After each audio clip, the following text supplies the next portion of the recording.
বাবা, আমরা কাল ভোরে রওনা হচ্ছি। ঠিক আছে, এখন কোথায় যাচ্ছিস? স্যারের সঙ্গে দেখা করতে যাচ্ছি, ওনার কাছ থেকে বিদায় নেব। ঠিক আছে, কিন্তু খেয়াল রাখবি মা, বিদায়টা যেন সুন্দর হয়। শুনেছি ওনার শরীর খুবই খারাপ করেছে। তুমি কোনো চিন্তা করো না বাবা, আমি খুব ভালো মতোই বিদায় নেব। রাত্রি, মা তুই যে তোর বাবার দেওয়া শাড়িটা পরেছিস, আমি খুব খুশি হয়েছি। Thank you. যা।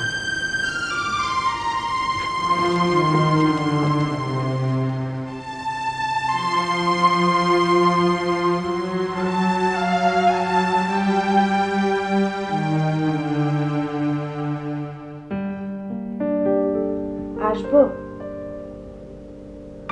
Please come in.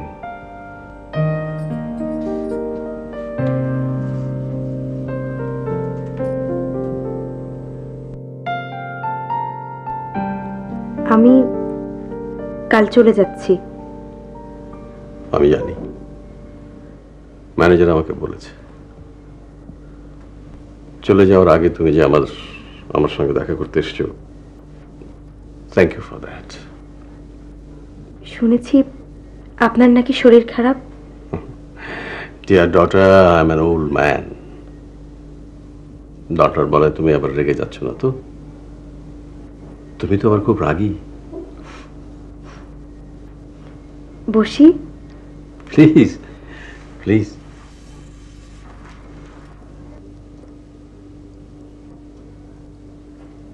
আপনি যে এত বড় একটা জায়গা ডিসেবল ছেলে মেয়েদের জন্য দিয়ে দিয়েছেন, শুনে খুব ভালো লেগেছে। Thank you sir. এখন তোমার মনে হচ্ছে যে যতটা খারাপ তুমি আমাকে ভেবেছিলে, আমি ততটা খারাপ নই, তাই না?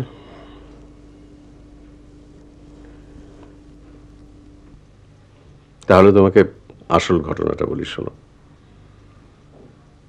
তখন আমার ভয়ানক দুর্দিন। দুলাভাইয়ের বাড়িতে পড়ে থাকি।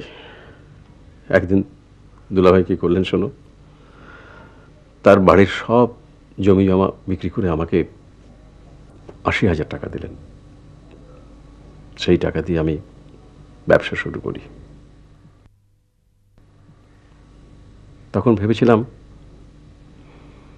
যে দুলাভাইয়ের এই টাকা একদিন আমি বহু গুণে ফেরত দেব।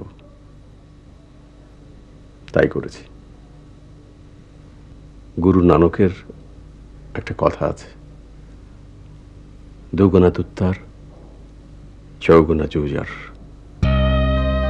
দুগুণ দিলে 4 গুণ ফেরত পাওয়া যায়। কাঁদছো কেন? আমি জানি না আমি কেন কাঁদছি। না, কেঁদো না। Please be strong. তোমার যা করতে ভালো লাগে তাই করবে। যে বাবা তোমাকে বড় করেছেন, তুমি অবশ্যই তার সঙ্গে থাকবে।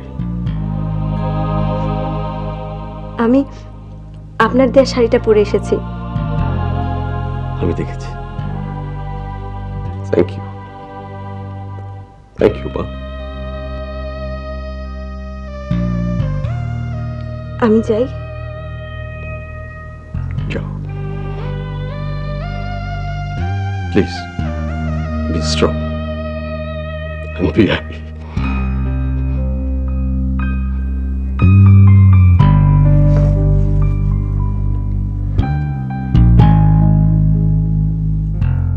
আমার এখানে থাকতে ইচ্ছা করছে না, আবার আপনাকে ছেড়ে যেতেও ইচ্ছা করছে না। আমি কি করব বলুন তো?